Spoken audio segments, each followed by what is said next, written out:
Hello everyone! Hearthstone's Journey to Un'Goro expansion is almost here, and I think now could be a good time to take a bit of a reality check. So in this video I'm going to take a look at two decks, Pirate Warrior and Aggro Shaman. If you thought they were dead, maybe you should think again. It is true that there is going to be a lot of things that affect these decks very negatively in the expansion. The aggro decks do not receive any early game in the expansion, and there are also three ways in which aggressive and pirate-based decks are being punished by the expansion. The first part of the more hostile meta towards aggro decks is the pirate hate card, Golakka Crawler. A 2-mana 2/3 beast with a battle cry to destroy a pirate and gain +1/+1. So for mere 2 mana, the opponent can take away that Bloodsail Cultist or that South Sea Captain and develop a 3/4 minion. That has got to hurt. Overall though, how effective are these direct hate cards that affect a very specific target? In this case, unlike in most cases, I think this might actually get to see play. I mean, people are not playing Hungry Crab now, are they? No, but because there's so few aggro cards for the early game available, and some classes are losing much of that early game like Shaman, and more aggro decks will be forced to turn into pirates for their first few turns. And then when there are more decks that are running this common pirate core, Golakka Crawler has a lot more prey, and it becomes a more feasible inclusion into your deck. If it causes too much trouble to face decks, then that might slow down the meta a little. A pure face deck that goes into your face from turn 1 on might even become extinct and be replaced with some kind of tempo variants running like the Water package with Finja, Blue Jill Warriors and Murloc War Leaders, for example. Overall though, not every deck is going to have room to fit in the Golakka Crawler, and even the ones who do not always draw it in the early game, so its impact on aggro is still somewhat limited. The second part of the new, more hostile meta towards aggro is the Gluttonous Ooze. A 3-mana 3/3 with a battle cry to destroy your opponent's weapon and gain armor equal to its attack. This gives a really good range of weapon hate options for a deck builder. You have this new Gluttonous Ooze, which can destroy the weapon and heal you effectively. You have Acidic Swamp Ooze still, which is the cheapest option. No healing, but lowest mana use. And good stats also for the mana used, so it's not too bad 2-drop even when you're facing a non-weapon user. And then you have the legendary Harrison Jones, which comes at a bit of a higher cost, but puts in card draw in addition to weapon destruction. And Gluttonous Ooze, specifically against a deck like Pirate Warrior, Gluttonous Ooze is by far the strongest of these.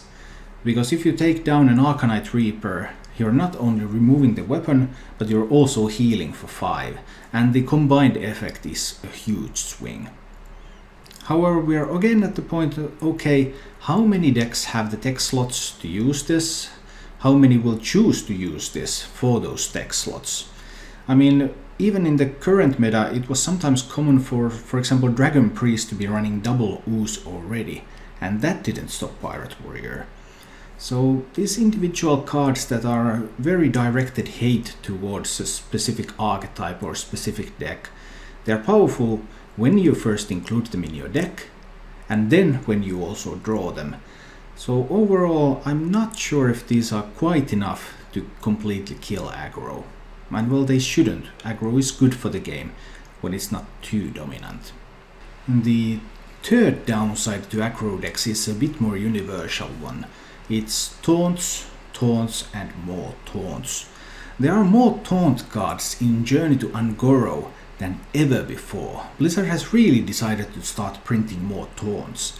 And of course, taunt is cheat. It prevents you from hitting face. That's not fair.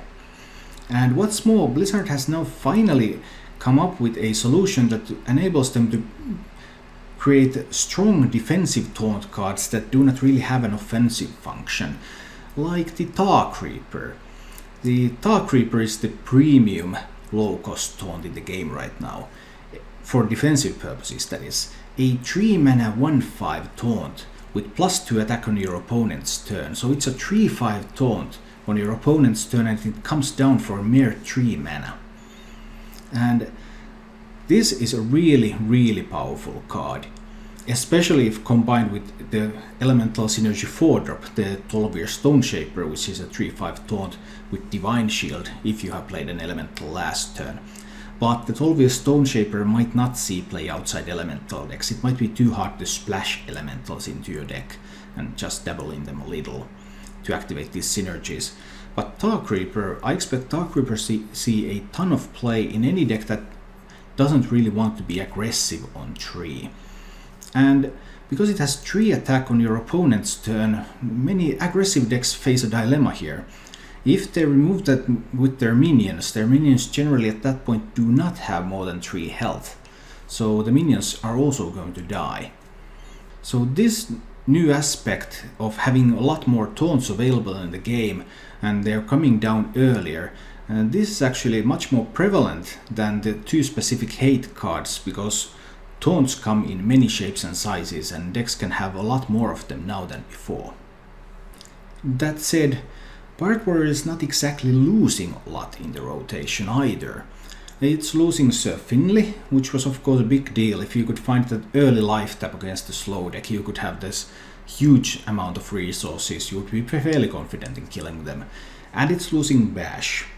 But Bash was not a staple anyway. Bash was more of a tech choice for the mirror match, so that you would be able to remove something and also gain some armor, gain the advantage so that your clock is now much better than your opponent's counter clock on you, and that way win the game.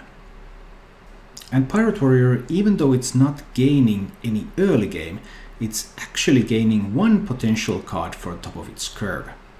This is of course a card that I have mentioned in numerous videos already, the Bitter-Tide Hydra. 5 mana 8/8. And in a meta where there are a bunch of more taunts, well, slamming down an 8/8 to punch through them, or maybe you can punch through them with the weapon and have the 8/8 connect face, an even better scenario. But having that 8/8 just munching through, that's a pretty good answer to a taunt meta. So this is what I expect a Pirate Warrior deck to look like after the rotation, incorporating that Bitter-Tide Hydra, using double Mortal Strike. Some people have cut recently to run just 1 Mortal Strike, sometimes it's still running 2 copies, but if taunts are more prevalent, it's going to be used in 2 copies more often, because that allows you to go for that final push of damage, ignoring the taunts. And also in a meta where there's less healing, then this final push over the taunts is even more powerful. And funnily enough, there's even some positive synergy between the Mortal Strike and the Bitter-Tide Hydra, because if the Hydra deals damage to you, you might be able to activate the Mortal Strike's condition to deliver even more damage. If it for some reason turns out that the downside of the Bitter-Tide Hydra is too much to bear, then there is still also the option to replace that with the Naga Corsair. So Pirate Warrior, even though it's facing a meta that is less favorable to it than the current one, it still has all of its strong toolbox remaining. So we'll see, it just might be able to push through regardless.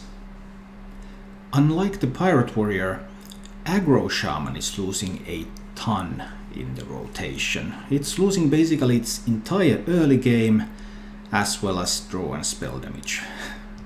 Yeah, you can't lose much more than that.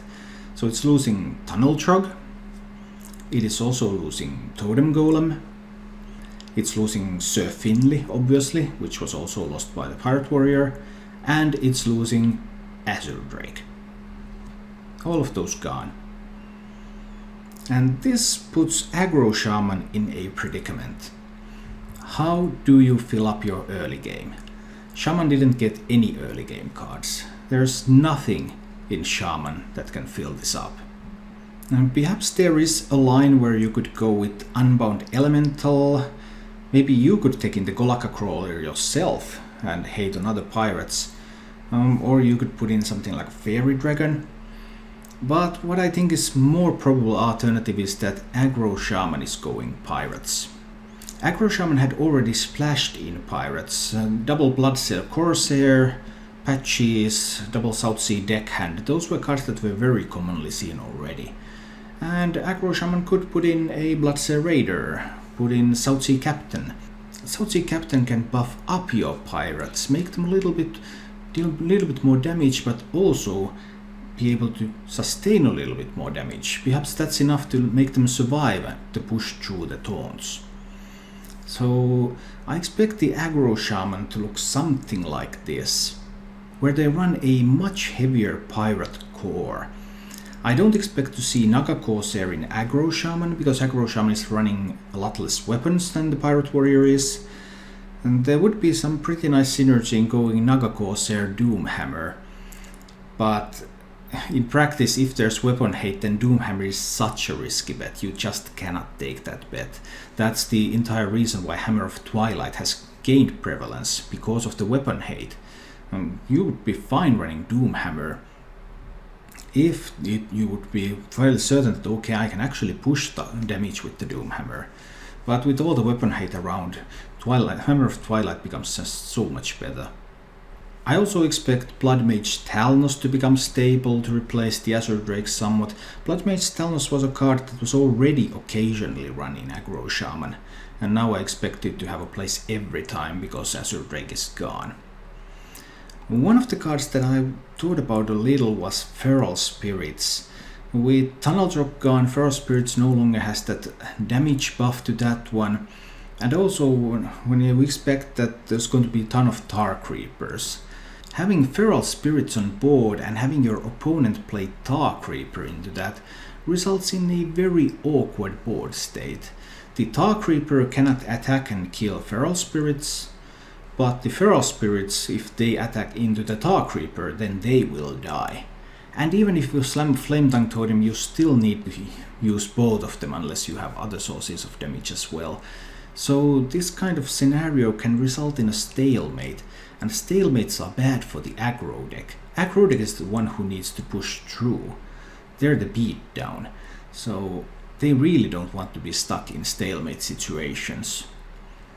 That said, I couldn't really figure out a better card than Feral Spirits for this position. I considered stuff like Hot Spring Guardian as well, but getting just that one card down, and a card that is next turn, if you're facing a Pirate Warrior, is going to die to Corcoran Elite, just didn't feel right. And Shaman might be okay taking that one turn of a stalemate situation, because they have some power to push through. Shaman has the ability to run both Flamered Faceless and the Bitter-Tide Hydra, so they can have some really big minions that can punch through any taunts quite easily. Overall, aggro will always find a way. These were some ideas on what aggro might look like after the rotation, but whether it looks like this or whether it looks like something else, there's always going to be an opening in the meta, and aggro will find the cards to push through that opening and win some games. Thank you for watching. If you enjoyed the show, please click the like button and subscribe to my channel for more.